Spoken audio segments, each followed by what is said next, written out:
اعوذ باللہ من الشیطان الرجیم بسم اللہ الرحمن الرحیم۔ یہ 10 آیتیں بڑی جامع ہیں، اور جس طریقے سے کہ سوسائٹی کے جو پسماندہ طبقات تھے ایک ایک کا خیال کر کے جس باریک بینی سے حکمت کے ساتھ احکام دیے جا رہے ہیں۔ اب اس کے بعد جو رکوع ہے یہ بڑا مختصر ہے، آیتیں 4 ہیں لیکن ایک قیامت مضمر ہے ان میں، یہ اعجاز ہے۔ 4 آیتوں کے اندر اسلام کا پورا قانون وراثت جس پہ پوری جلدیں لکھی گئی ہیں، جامعیت کی انتہا ہے۔ یوصیکم اللہ فی اولادکم، اللہ تعالیٰ تمہیں وصیت کرتا ہے تمہاری اولاد کے بارے میں، للذکر مثل حظ الانثیین، لڑکے کے لیے حصہ ہے 2 لڑکیوں کے برابر۔ فإن کن نساء فوق اثنتین فلہن ثلث ما ترک،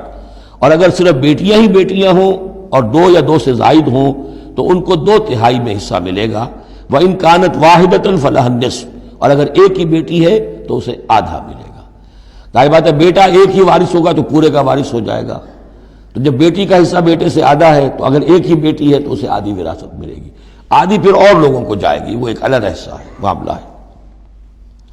وَلِأَبَوَيْهِ لِكُلِّ وَاحِدٍ مِّنْهُمَا السُّدُسُ مِمَّا تَرَكَ إِن كَانَ لَهُ وَلَدٌ۔ اب یہ وراثت میں ایک تو ہے نیچے وراثت بیٹا بیٹی، اور ایک ہے اوپر والد والدین، جب اب وہ بھی زندہ ہیں، فوت ہوا ہے کوئی شخص، اس کے والدین یا والد یا والدہ دونوں میں سے کوئی ایک زندہ ہے، ان کا بھی حصہ ہے۔ وَلِأَبْوَيْهِ لِكُلِّ وَاحِدٍ مِّنْهُمَا، اس کے والدین کے لیے ہر ایک کے لیے ان میں سے چھٹا حصہ ہے اس کے ترکے میں سے، مما ترک ان کان لہو ولد،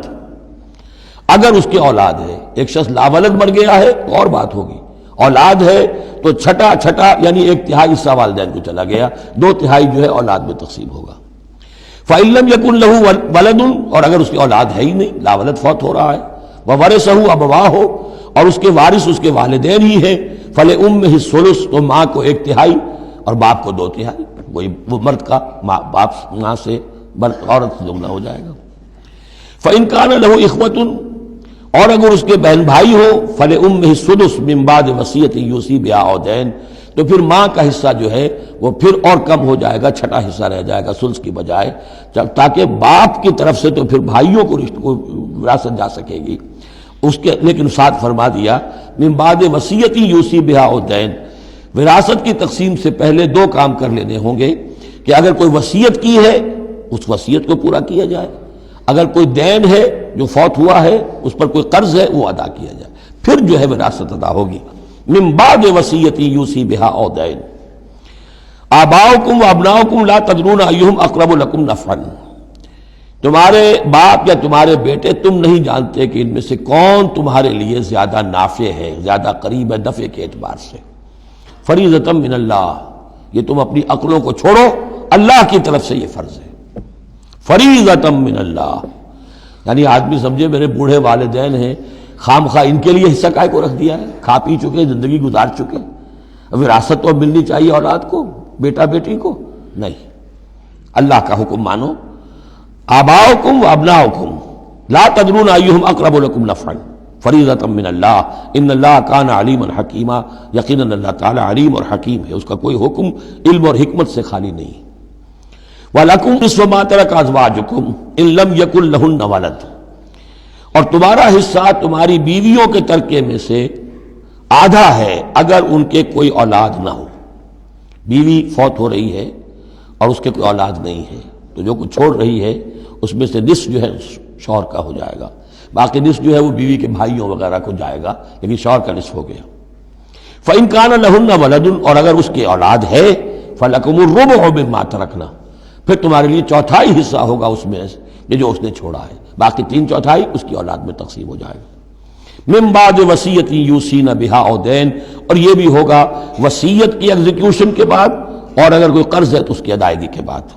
وَلَهُنَّ الرُّبُعُ مِمَّا تَرَكْتُمْ، اور جو کچھ تم چھوڑو، مرد شوہر فوت ہو گیا ہے تو اس کی وراثت میں سے بیویوں کا حصہ ہے 1/4، ان لم یکن لکم ولد، اگر تمہارے کو اولاد نہیں ہے۔ فَإِن كَانَ لَكُمْ وَلَدٌ، اور اگر تمہارے اولاد ہے، فَلَهُنَّ الثُّمُنُ مِمَّا تَرَكْتُمْ مِن بَعْدِ وَصِيَّةٍ تُوصُونَ بِهَا أَوْ دَيْنٍ، تو پھر ان کے لیے 8واں حصہ ہے۔ اگر تمہارے لیے اولاد ہے تو تمہاری بیوی کے لیے پھر 8واں حصہ ہے تمہارے ترکے میں سے، من بعد وصیت توصون بہا او دین، اس وصیت کو تکمیل کے بعد جو تم نے کی ہو یا قرض جو تمہارے ذمے ہو ادا کرنے کے بعد۔ وَإِنْ كَانَ رَجُلٌ يُورَثُ کلالہ، اور اگر کوئی شخص جس کی وراثت جو ہے تقسیم ہو رہی ہے کلالہ تھا، او امراتن، یا کوئی عورت بھی کلالہ ہو سکتی ہے۔ یہ کلالہ کون ہوتی ہے؟ جس کے نہ تو والدین ہو نہ اولاد ہو، میت ہے، فوت شدہ مرد ہے یا عورت ہے، تو جو نہ تو ہے اوپر والدین میں سے کوئی اور نہ کوئی اولاد میں سے، وہ اس کو کلالہ کہتے ہیں۔ بہن بھائی ہیں، اب بہن بھائیوں میں جو تقسیم ہوگی وہ ایک تقسیم تو وہی ہے کہ جو حقیقی اور عینی اور اللاتی بہن بھائیوں میں ہوتی ہے، وہ تو ہے اسی طرح جیسے کہ اولاد کی ہے، لیکن یہاں خاص حکم دیا جا رہا ہے۔ عربوں میں اصل میں 3 قسم کے بہن بھائی ہوتے تھے۔ ایک عینی وہ ہے، باپ بھی وہی ہے مشترک، ماں بھی وہی ہے، جنہیں ہم حقیقی کہتے ہیں، ہمارے ہاں حقیقی بھائی، حقیقی بہن، یعنی والدین دونوں مشترک ہیں۔ اللاتی کہ باپ ایک ہے اور مائیں جدا ہیں، لیکن عرب میں ان میں کوئی فرق نہیں تھا، وہ بھی حقیقی کہلاتے تھے۔ حکم جو ہے معاشرے کے اندر ان کے عینی اور اللاتی بہن بھائیوں کا ایک ہی تھا، کوئی فرق نہیں تھا۔ ان کے ہاں سوتیلا وہ کہلاتا تھا کہ ماں ایک ہو باپ اور ہو۔ ایک شخص کی اولاد تھی، وہ فوت ہو گیا، اب اس کی بیوی نے دوسری شادی کر لی ہے، اب اس سے بھی اولاد ہے، تو ماں تو ایک ہے، اولاد دو ہیں، 2 باپ سے ہیں، وہ کہلاتے ہیں کہ جو اخیافی ہیں۔ ان کا حکم دے رہا ہے کہ اگر کوئی شخص مرا ہے وہ کلالہ ہے، چاہے وہ مرد ہے یا عورت ہے، وَلَهُ أَخٌ أَوْ أُخْتٌ، اس کی ایک بہن ہے یا ایک بھائی ہے، فَلِكُلِّ وَاحِدٍ مِّنْهُمَا السُّدُسُ، تو ان میں سے ہر ایک کے لیے چھٹا حصہ ہے۔ فَإِنْ كَانُوا أَكْثَرَ مِنْ ذَلِكَ، اور اگر وہ اس سے زیادہ ہیں، فَهُمْ شُرَكَاءُ فِي الثُّلُثِ، پھر وہ 1/3 میں حصے دار رہیں گے، من بعد وصیت یوصی بہا او دین، یہی 2 شرطیں پھر ہیں، اس وصیت کو ایگزیکیوٹ کرنے کے بعد جو کی گئی ہو یا قرض کی ادائیگی کے بعد، غیر مضار، اور یہ سارا کام ایسے ہونا چاہیے کہ کسی کو ضرر پہنچانے کی نیت نہ ہو۔ وصیۃ من اللہ، یہ اللہ کی طرف سے تاکید ہے۔ واللہ علیم حلیم، اللہ تعالیٰ سب کچھ جاننے والا، کمال حلم والا ہے۔ اس کے حلم پر دھوکہ نہ کھاؤ کہ وہ تمہیں پکڑ نہیں رہا ہے، اس کی پکڑ جب آئے گی تو ان بطش ربک لشدید، پھر اس کی پکڑ بڑی سخت ہوگی۔ تلک حدود اللہ، یہ اللہ کے حدود ہیں۔ ومن یطع اللہ ورسولہ یدخلہ جنات تجری من تحتہا الانہار، جو اللہ اور اس کے رسول کی اطاعت کرے گا وہ داخل کرے گا انہیں ان باغات میں جن کے دامن میں ندیاں بہتی ہوں گی، خالدین فیہا، جس میں وہ ہمیشہ ہمیشہ رہیں گے، وذالک الفوز العظیم، اور یقیناً یہ بہت بڑی کامیابی ہے۔ ومن یعص اللہ ورسولہ ویتعدی حدودہ، اور جو کوئی نافرمانی کرے اللہ اور اس کے رسول کی اور تجاوز کرے اس کی حدود سے، یدخلہ نارا خالدا فیہا، اس کو وہ داخل کرے گا آگ میں جس میں وہ ہمیشہ ہمیشہ رہیں گے، وَلَهُ عذاب مہین، اور ان کے لیے عذاب مہین ہوگا، اہانت آمیز عذاب۔ صدق اللہ العظیم۔